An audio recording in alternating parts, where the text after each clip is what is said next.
Hello আমার প্রাণের প্রিয় মিষ্টি বন্ধুরা, কেমন আছো তোমরা? আশা করি সকলেই অনেক ভালো আছো। আর ভালো থাকারই কথা, কারণ তোমরা আমার গল্প শুনে যে মজা পাও তাতে সবাই অনেক ভালো আছো। বন্ধুরা, আর বেশি কথা না বলে চলুন শুরু করি আজকের ভিডিও। তুমি তো আজ অনেক ক্লান্ত, চলো আমি তোমার মাথায় তেল মালিশ করে দিই, বললেন চাচি। তার নরম হাত যখন আমার চুলে আলতো করে ঘুরছিল, আমার মনে এক অন্যরকম অনুভূতি হচ্ছিল। কিছুক্ষণ পর তার হাত আমার পিঠের দিকে নামল। পায়েল চাচি সবসময় নিজের কাজে ব্যস্ত থাকতেন, তাই আমার জন্য এমন কিছু করার সুযোগ খুব একটা পেতেন না। কিন্তু সেদিন রাতে চাচি নিজের হাতে আমার মাথায় তেল মালিশ করছিলেন। মালিশ করতে করতে কখন যে ঘুমিয়ে পড়লাম তা টের পাইনি। সকালে ঘুম ভাঙতেই দেখি আমার শার্ট নেই আর চাচি আমার পায়ের কাছে শুয়ে আছেন। ওনাকে এভাবে দেখে মনটা ভরে গেল। যখন আমার বাবা মা বিদেশে চলে গেলেন, তখন আমার জীবনে একটি নতুন অধ্যায় শুরু হলো।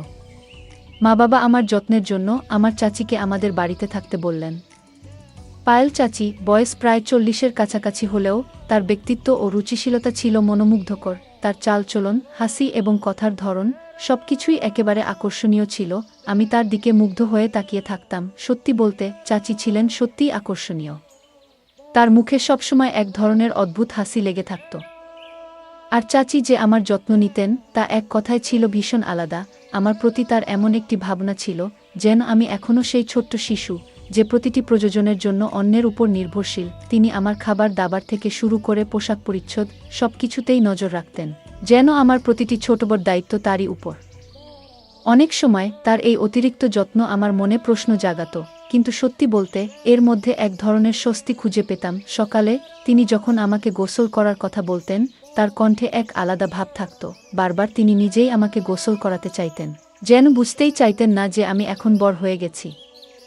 বন্ধুরা, আজকের গল্পটা অনেক বেশি স্পেশাল, তাই কেউ মিস করো না। আর গল্পগুলো ভালো লাগলে ভিডিওটি লাইক, শেয়ার এবং চ্যানেলটি সাবস্ক্রাইব করো প্লিজ। একদিন চাচি আমাকে বললেন, তুমি ছোটবেলায় কতবার আমার কাঁধে উঠে খেলতে গো। আমি একটু লজ্জা করে চাচিকে বললাম, চাচি আমাকে এভাবে লজ্জা দিও না আগে। কিন্তু তিনি থামলেন না এবং গোসলের সময় আমার দিকে তাকিয়ে রইলেন। বন্ধুরা, আমার নাম সৌরভ, আর এখন আমার বয়স 20 বছর। ছোটবেলা থেকে শুনে আসছি যে মায়ের পরেই চাচি, ঠিক মায়ের মতো। এই কথাগুলো বরাবরই আমার মনে একটা প্রশ্নের জন্ম দিত, সত্যিই কি চাচি এতটা গুরুত্বপূর্ণ? তবে কখনো ভাবিনি যে চাচি আর আমার মধ্যে এমন কিছু ঘটবে যা আমি কল্পনাও করিনি। যিনি ছোটবেলায় আমার এত যত্ন নিয়েছেন, তার দৃষ্টিভঙ্গি কখন যে এতটা বদলে যাবে বুঝতেই পারিনি। একবার আমার বাবা মা 2 মাসের জন্য বিদেশে গিয়েছিলেন। মা বাড়ির দেখাশোনার জন্য একজন সহকারী পাঠিয়েছিলেন। পরদিন সকালে যখন ঘুম থেকে উঠলাম, হঠাৎ দরজার ঘণ্টা বাজল।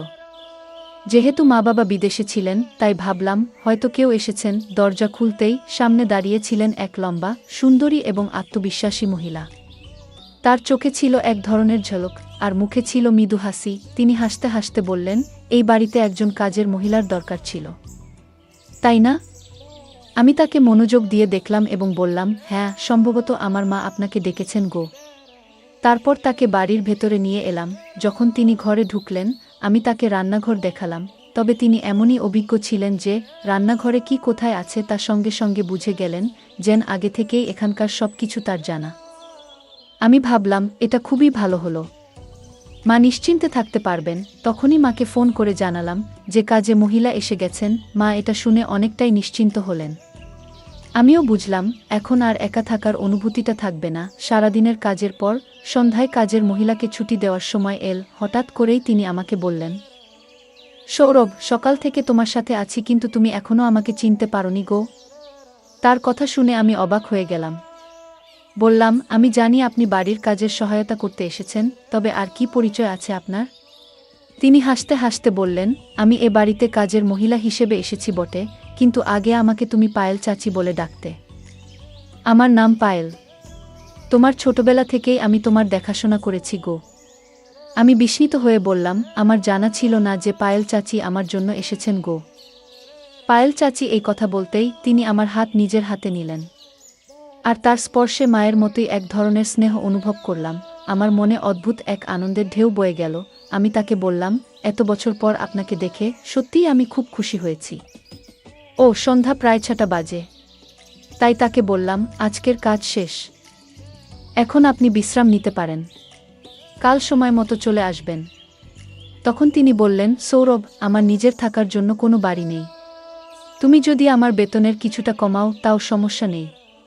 তবে যদি তোমাদের বাড়িতে একটি ঘরে থাকতে পারি তাহলে ভালো হয় কি? আমি সঙ্গে সঙ্গে মাকে ফোন করে সব জানালাম। মা বললেন, আমাদের বাড়িতে তো একটি ঘর খালি আছে, ওটা তাকে দিয়ে দাও। ও থাকলে তোমার কোনো প্রয়োজন মুহূর্তেই পূরণ করবে, তোমার ছোটখাট কাজে সাহায্য করবে। মায়ের কথা শুনে আমি তাকে সেই ঘরটি থাকার জন্য দিলাম। তিনি সঙ্গে কোনো পোশাক আনেননি, তাই মায়ের কিছু পুরনো শাড়ি তাকে দিলাম এবং মায়ের ঘরে পোশাক পাল্টানোর কথা বললাম।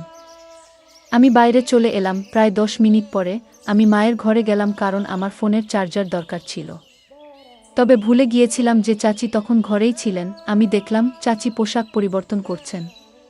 লজ্জায় তাড়াতাড়ি চোখ বন্ধ করে ফেললাম, কিন্তু চাচি যেন এতে কোনো সংকোচ অনুভব করলেন না। বরং বললেন, সৌরভ, এসো এখানে বসো আর বলতো, তোমার মায়ের এই শাড়ি আমার উপর কেমন লাগছে গো। তার পোশাক পরিবর্তনের মধ্যেও তিনি আমাকে সামনে বসতে ডাকছিলেন, কিন্তু আমার মনে হলো এটা ঠিক নয়। চাচি দেখতে অত্যন্ত সুন্দর ছিলেন। বয়স প্রায় 40 হলেও তার শরীর ও চেহারা বয়সের চেয়ে অনেক কম মনে হতো। কিছুক্ষণ পরে তিনি মায়ের শাড়ি পরে ঘর থেকে বেরিয়ে এলেন। আর পুরনো শাড়িতেও তাকে চমৎকার দেখাচ্ছিল। এইভাবে কদিন কেটে গেল। পায়েল চাচি প্রায় 10 দিন ধরে আমাদের বাড়ির কাজ দেখাশোনা করছিলেন। একদিন তিনি আমার ছোটবেলার অনেক স্মৃতি শোনালেন। সেসব শুনে আমি যেন নিজের শৈশবে ফিরে গেলাম। সেই ছোট্ট ছেলেটা যে সবসময় মোবাইলে ব্যস্ত থাকত, এবার নিজেই সে শৈশবের কথা ভাবতে লাগল। চাচি মাঝে মাঝে আমাকে বেশ বিভ্রান্ত করতেন। কয়েকদিন পর হঠাৎই একদিন বললেন, সৌরভ, আজ তোমাকে আমি নিজ হাতে গোসল করিয়ে দেব গো। আমি বারবার না করলেও তিনি হাসি মুখে গোসল করানোর জন্য জেদ করছিলেন। তার কথায় রাজি হয়ে শাওয়ার নিয়ে বের হলাম। দেখলাম চাচি আমার ঘরে বসে আছেন। তিনি বললেন, তুমি আমার হাতে গোসল করনি, কিন্তু এখন আমি তোমার ভেজা চুল মুছে দিতে চাই গো। আমি মাথা নিচু করে তোয়ালে দিলাম এবং তার সামনে বসলাম। চাচি স্নেহভরা হাতে আমার চুল মুছে দিতে লাগলেন। আমি চাচিকে পরিবারের সদস্যের মতোই মনে করতাম, তাই স্বাভাবিকভাবেই তার সাথে মিশতাম। বলেছিলাম, এই ঘরটাকে নিজের ঘর মনে করবেন। আমার কথা তিনি মনোযোগ দিয়ে শুনলেন এবং আমাদের বাড়িতে এমনভাবে থাকতে শুরু করলেন যেন এটি তার নিজেরই ঘর। এক সন্ধ্যায় আমি বন্ধুদের সঙ্গে এক জন্মদিনের পার্টিতে যাচ্ছিলাম। তখন চাচি আমাকে জিজ্ঞেস করলেন, কোথায় যাচ্ছ? আমি বললাম, একটা পার্টিতে যাচ্ছি গো। তখন তিনি বললেন, তুমি আমাকে পরিবারের অংশ বলো, কিন্তু একাই চলে যাচ্ছ। কখনো আমাকে কোথাও নিয়ে যাওনি গো। আমি বললাম, ঠিক আছে, আমি আপনাকে নিয়ে যেতে রাজি আছি, তবে আধুনিক পরিবেশে মানিয়ে নিতে পারবেন তো? তিনি সম্মতি দিলেন।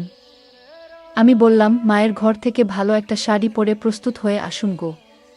পার্টিতে যখন পৌঁছালাম তখন আমার বন্ধুরা তাকে দেখে ভেবেছিল তিনি আমার বান্ধবী। চাচি এমনই উপস্থিতির অধিকারী ছিলেন যে সবাই ধরে নিয়েছিল তিনি আমার সঙ্গী। চাচি হেসে হেসে বন্ধুদের বললেন, আমি সৌরভের বন্ধু গো।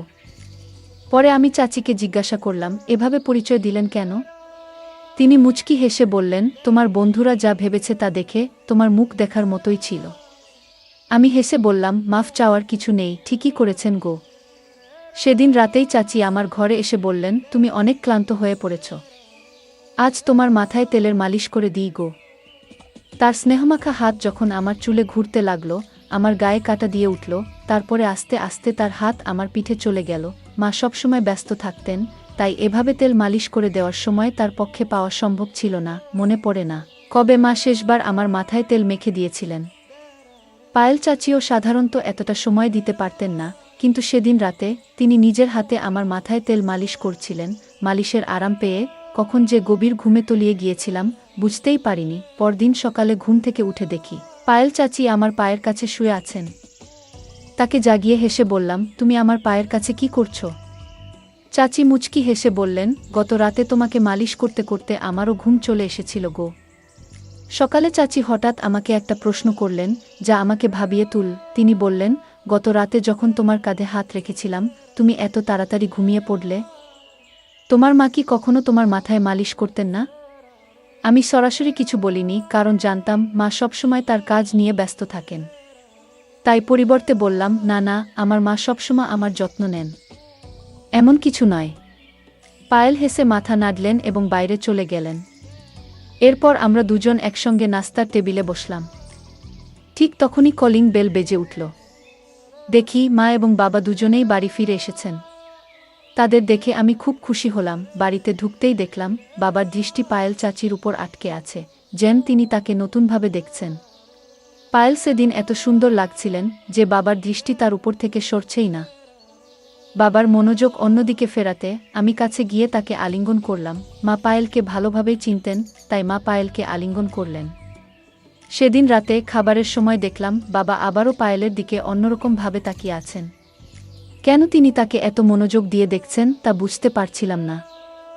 তবে বাবার এভাবে তাকানো আমার একটু অস্বস্তি হচ্ছিল। রাতের খাবার শেষে বাবা তার ঘরে চলে গেলেন, আর পায়েল রান্নাঘর পরিষ্কার করছিলেন। কাজ শেষ করে তিনিও তার ঘরে চলে গেলেন। কিছুক্ষণ পর আমি তার ঘরে গেলাম, কারণ সেদিন আমাদের মধ্যে কিছু কথা হয়নি। আমাকে হঠাৎ দেখে পায়েল একটু অবাক হয়ে গেলেন। আমি হাসতে হাসতে বললাম, এত অবাক হওয়ার কি আছে? আমি তো তোমার সৌরভ গো। পায়েল মুচকি হেসে বললেন, তুমি এত চুপি সারে এলে যে একটু ঘাবড়ে গিয়েছিলাম। কিছু দরকার ছিল? আমি বললাম, না পায়েল, বিশেষ কিছু দরকার ছিল না। সেদিন তেমন কথা বলা হয়নি, তাই ভাবলাম একটু দেখা করে যাই গু। পায়েল হেসে বললেন, ঠিক আছে, যখনই দরকার পড়ে আমাকে ফোন করো। আমি তোমার জন্যই এখানে আছি ইউ। তার কথায় আমি হেসে দিলাম। তারপর ঘর থেকে বেরিয়ে এলাম। পরদিন সকাল হয়ে গেল। সকাল 10টা বাজলেও নাস্তা তৈরি ছিল না। সাধারণত পায়েল প্রতিদিন সকাল 8টায় আমার জন্য নাস্তা নিয়ে আসেন, কিন্তু আজ 9টা পেরিয়েও কিছু আনেননি। তখন আমি রান্নাঘরে গেলাম দেখতে কি হচ্ছে। সেখানে গিয়ে দেখলাম পায়েল মাথা নিচু করে চুপচাপ দাঁড়িয়ে আছেন, যেন গভীর চিন্তায় ডুবে আছেন। আমি অবাক হয়ে জিজ্ঞেস করলাম, কি হয়েছে পায়েল? ধীরে ধীরে বললেন, তোমার বাবা। ঠিক তখনই বাবা রান্নাঘরে ঢুকে পড়লেন। পায়েল তার মুখ আমার দিক থেকে সরিয়ে নিলেন। গতকাল থেকেই বাবা পায়েলের দিকে অন্যরকমভাবে তাকাচ্ছিলেন, যা আমার নজর এড়ায়নি। পায়েল কেবল আমার আত্মীয় নন, তিনি আমার খুব কাছের একজন বন্ধু হয়ে উঠেছেন, এবং আমি তার সাথে এমন আচরণ সহ্য করতে পারছি না। আমার মনে প্রশ্ন জাগছিল, একদিনের মধ্যে এমন কি ঘটেছে যে পায়েল এতটা অস্বস্তিতে পড়ে গেছেন? রাতে শুতে গেলাম, কিন্তু মনটা অস্থির ছিল। কিছুক্ষণ পর ভাবলাম পায়েলও ঘরে গিয়ে দেখে আসা উচিত।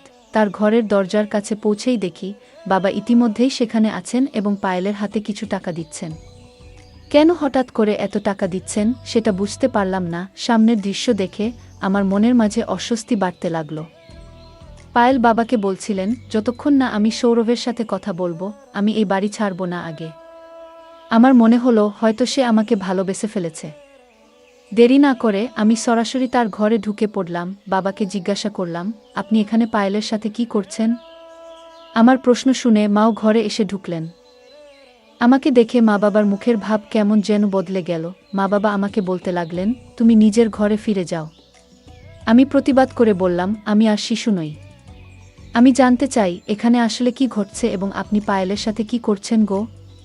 ঠিক তখনই পায়েল আমার কাছে এসে আমাকে জড়িয়ে ধরে কাঁদতে লাগলেন।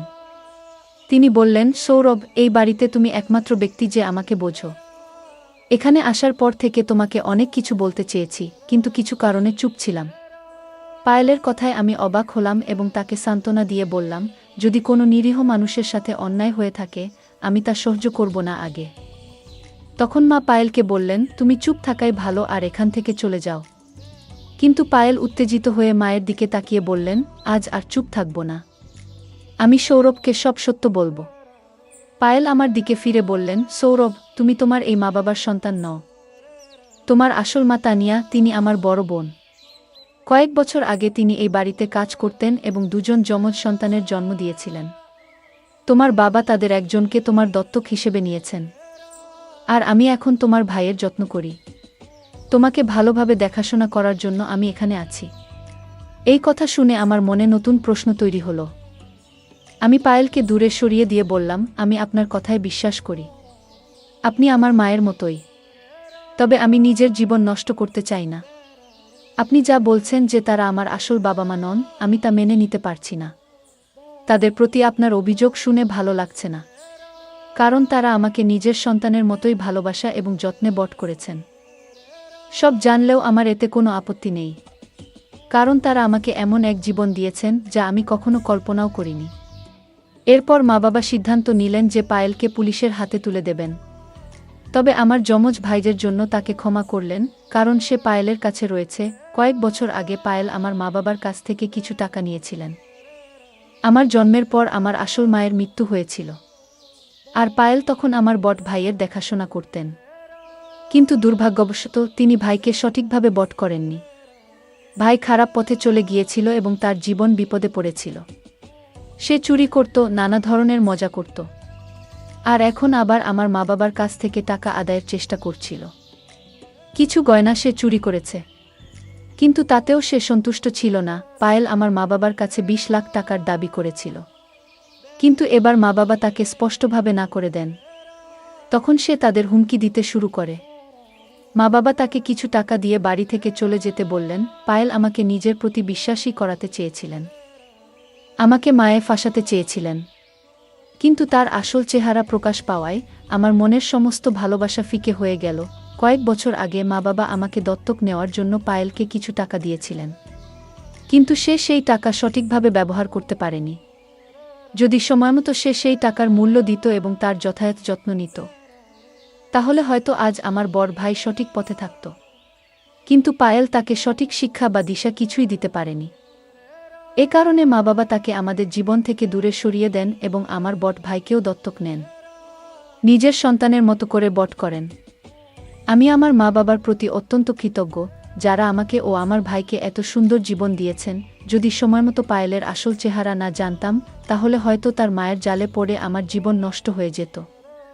কিছু মানুষ অর্থের লোভে সম্পর্কের মর্যাদা ভুলে যায়। সম্পর্কের মান এবং সম্মান রক্ষা আমাদের জীবনের অন্যতম গুরুত্বপূর্ণ নীতি। প্রতিটি সম্পর্কের একটি নিজস্ব অর্থ ও উদ্দেশ্য থাকে। সম্মান, বিশ্বাস ও শালীনতা ছাড়া কোনো সম্পর্ক সত্যিকার অর্থে সুখ ও সন্তুষ্টির উৎস হতে পারে না।